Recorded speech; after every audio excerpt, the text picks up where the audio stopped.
লক্ষ্যটা গুরুত্বপূর্ণ, কিন্তু জার্নি সেটাও লক্ষ্যের মতোই গুরুত্বপূর্ণ। হয়তো তুমি লক্ষ্যে পৌঁছতে গিয়ে কখনো এগোবে বা কখনো পিছোবে, তবে তার মাঝের এই জার্নি তোমাকে কিন্তু অনেক কিছু শিখিয়ে যাবে, অনেক অভিজ্ঞতা দিয়ে যাবে।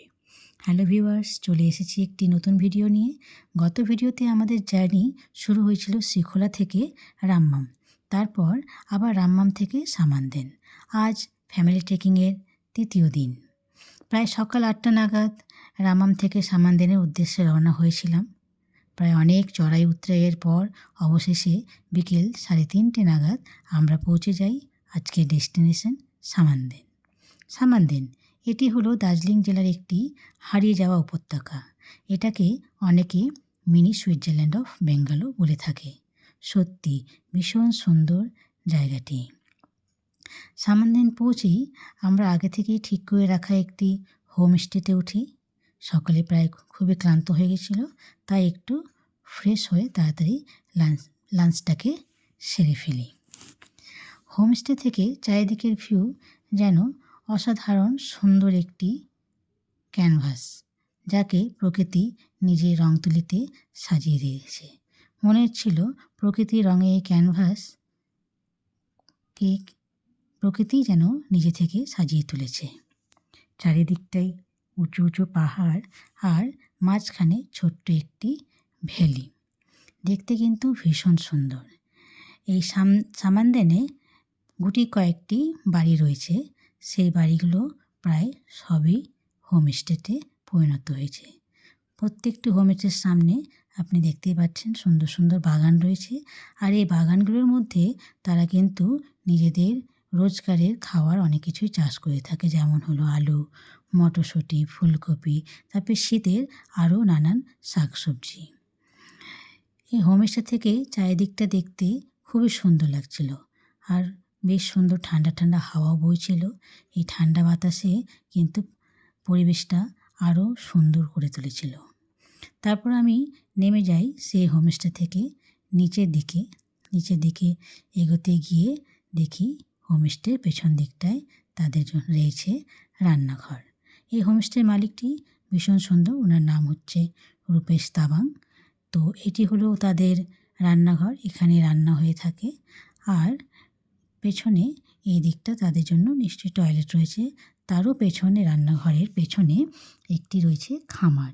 সেই খামারের মধ্যে তারা মুরগি পোষে, আর এই মুরগিগুলি সাধারণত হোমস্টে যে রুলসগুলো রয়েছে, ব্রেকফাস্ট, লাঞ্চ, ডিনার, সেখানে তারা সার্ভ করে থাকে। সত্যি জায়গাটি কিন্তু খুবই সুন্দর, শান্ত, নিরিবিলি। শহরের কোলাহল থেকে দূরে যদি কেউ এসে শান্তি চায়, তাহলে এই জায়গাটি তাদের জন্য খুবই ভালো ডেস্টিনেশন। এই জায়গাটিতে আসার জন্য কিন্তু কোনো রকমের গাড়ি পথ নেই। আপনাকে যদি আসতে হয় তাহলে কিন্তু হেঁটেই ট্রেকিং করে আসতে হবে। দেখতে পাচ্ছেন জমিতে সবাই আলু আর মটরশুঁটি লাগিয়েছে, যেহেতু শীতের সময় তাদেরকে সব কিছু স্টোর করে রাখতে হবে। আর এখানকার লোকেরা যা কিছু তাদের কেনাকাটা হয় সব কিছু কিন্তু তাদের এখানকার কাছে আরেকটি উপত্যকা রয়েছে গোর্খে বা শ্রীখোলা, সেখান থেকে নিয়ে আসে, আর সবই কিন্তু তারা পিঠে করে বয়ে নিয়ে আসে। এই যে সামনে দেখতে পাচ্ছেন, এটি হলো আমাদের আজকে থাকার হোমস্টে। আমাদের দলের প্রায় সকলেই একটু বিশ্রাম নিয়ে বেরিয়ে আসছে, যে এখন সন্ধে নেমে আসছে, তাই এই বিকেল বা সন্ধ্যের আগেই আমরা এই উপত্যকাটাকে একটু আশপাশটা ঘুরে নেব। খুব বেশি লোকজন নেই, একদম কোলাহল মুক্ত একটি জায়গা। আর এই টবের মধ্যে বিভিন্ন রকমের সুন্দর সুন্দর ছোট ছোট পাহাড়ি চারা গাছগুলো রয়েছে, যেগুলো এই শীত প্রধান অঞ্চলগুলোতেই জন্মায়। এই গাছগুলোকে আমরা অনেকবারই চেষ্টা করেছি বাড়িতে এসে লাগানোর, কিন্তু ওরা এই পরিবেশে থাকতে পারে না। প্রায় সকলেই রেডি। তারপর আমরা ধীরে ধীরে এগিয়ে গেলাম সামানদেনের আশপাশটা ঘুরতে গিয়ে। তারপর খুব সুন্দর সুন্দর জায়গায় স্পট নিয়ে সেখানে আমরা গ্রুপ ছবি, কাপল ছবি সব তোলা হলো। ছবি তোলার পরে আবার আমরা সেই সামানদেনের ছবি তুলে নিলাম, সেই প্রাকৃতিক সৌন্দর্যটাকে ক্যামেরার মধ্যে বন্দি করে নিলাম। তারপর আর কি, আমাদের মেয়েদের কিছু দল গিয়েছে, নাচানাচি না করলে হয়, তাই একটু ওখানে গিয়ে রিলস টিলস বানানো হলো। রিলস টিলস বানানোর পর আমরা সবাই তারপর ফিরে আসি হোমস্টেতে। সন্ধে হয়ে যখন নেমে যায়, চারিদিকটা অন্ধকার, পুরো শান্ত, কী করব, তখন আমরা সেই মালিকের একটি গিটার ছিল, সেটা নিয়ে আমরা গানের আসর বসাই। সেই গানের আসরে আমাদের আড্ডা হয় এবং সঙ্গে ছিল চা পকোড়া। তারপর সেই হোমস্টের মালিক রূপেশবাবু, উনিও এসে কিন্তু আমাদের গানের সঙ্গে তাল মেলান। আমাদের বেশ ভালোই কাটলো সেদিন। তারপর আমরা খাওয়া দাওয়া করে রাত্রেবেলা তাড়াতাড়ি ঘুমিয়ে পড়ি। তার পরের দিন সকালবেলা উঠে দৃশ্যটি আরও সুন্দর লাগছিল, যেন মনে হচ্ছিল পুরো এই পাহাড়টাকে নিজের বুকের মধ্যে জড়িয়ে নিই।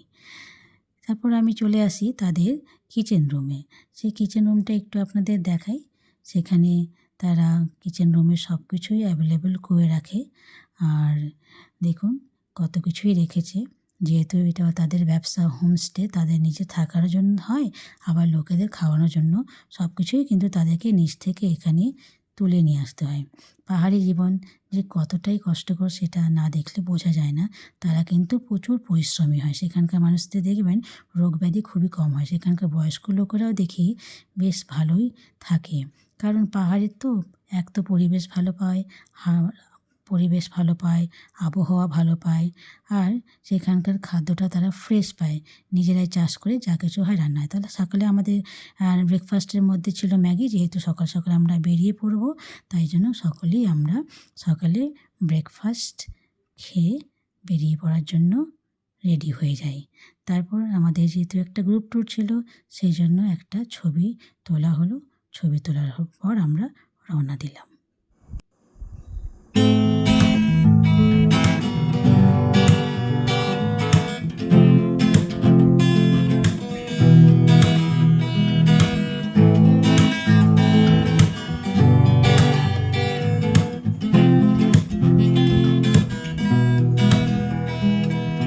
সামানদিন থেকে প্রায় 8টা নাগাদ বেরিয়ে আমরা হাঁটতে হাঁটতে উঁচু নিচু অনেক চড়াই উতরাই পার করে প্রায় পৌঁছে যাই আরেকটি গ্রাম, গোর্খেতে।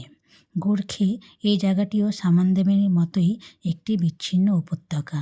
চারিদিকে পাহাড় আর মাঝখানে অনেক কটি বাড়ি। এখানে কিন্তু আগে এত হোমস্টে ছিল না, তবে এটা অনেক বেশি প্রচলিত থাকার জন্য, জনপ্রিয় হওয়ার জন্য এখন প্রায় অনেক হোমস্টে রয়েছে।